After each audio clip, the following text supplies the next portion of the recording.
کہ اگر آپ کو سہنا آ گیا اور برداشت کرنا آ گیا، چونکہ جب آپ برداشت کرتے ہیں نا تو اندر میں ایک طاقت پیدا ہوتی ہے، وہ طاقت آپ کی روح کو پرواز دیتی ہے اور اگلوں کے لیے تسخیر کا کام دیتی ہے۔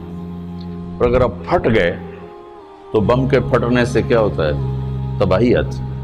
جب آپ پھٹیں گے یا میں پھٹوں گا تو معاشرے میں تباہی آ جائے گی۔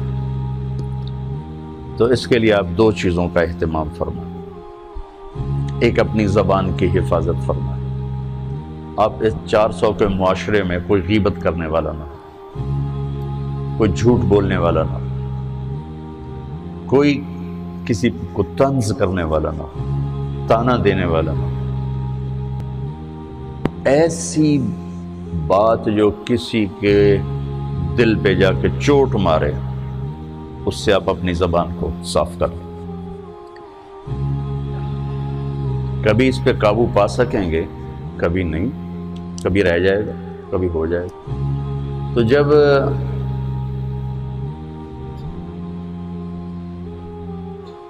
ہاتھ سے نکل جائے بات تو پھر اللہ نے ہمارے لیے توبہ کا دروازہ رکھا ہے۔ 2 نفل پڑھو، اللہ سے معافی مانگو، جس پر زیادتی اس سے جا کے معافی مانگو، اس سے آپ کی مزاج میں ٹھہراؤ آ جائے گا۔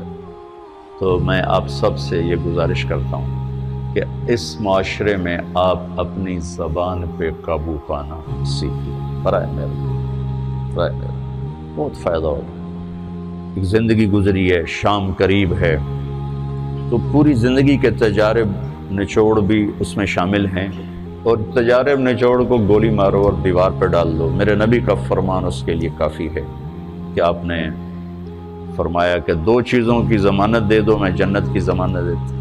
ایک تمہارے جو 2 جبڑوں کے درمیان ہے، ایک تمہاری 2 ٹانگوں کے درمیان ہے، اسے پاک کر لو، میں جنت کا ضامن بن جاتا ہوں۔ اور معاذ بن جبل سے فرمایا کہ تمہیں پورے دین کا نچوڑ بتاؤں؟ کہ جی کیا؟ تو آپ نے اس حدیث کو میں نے پتہ نہیں ہزاروں لاکھوں دفعہ بیان کر دیا ہے، اور ہر دفعہ بیان کیا ہے کہ اچھا یہ ایسے کر کے کیوں فرمایا؟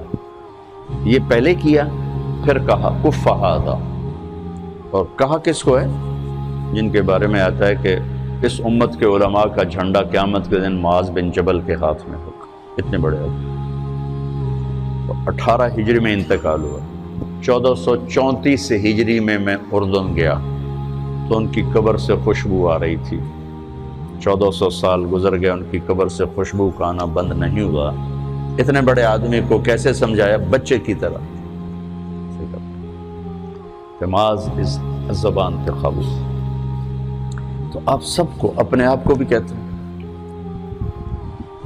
وہ عرب خطیب کہتے ہیں اوصیکم نفسی اولا وایاکم کر کے عام طور پہ خطبہ شروع کرتے ہیں، تو میں بھی اپنے ذات سے شروع کر کے آپ سے یہ عرض کرتا ہوں بچوں کہ اپنی زبان پہ قابو پانا سیکھو۔ یہاں اس کی مشق کر لو۔ یہ چھوٹا سا میدان ہے، چھوٹا، ایک تالاب میں ہے، آپ تالاب، یہاں سے نکل کر آپ ایک سمندر میں کودیں گے جہاں کہ رشتوں کی فہرست ہوگی، تعلقات کی فہرست ہوگی، ناگواریوں کے خوفناک خاردار کانٹے ہوں گے، کہیں کہیں پھول ملیں گے ورنہ کانٹوں سے بھرا جہان ہے۔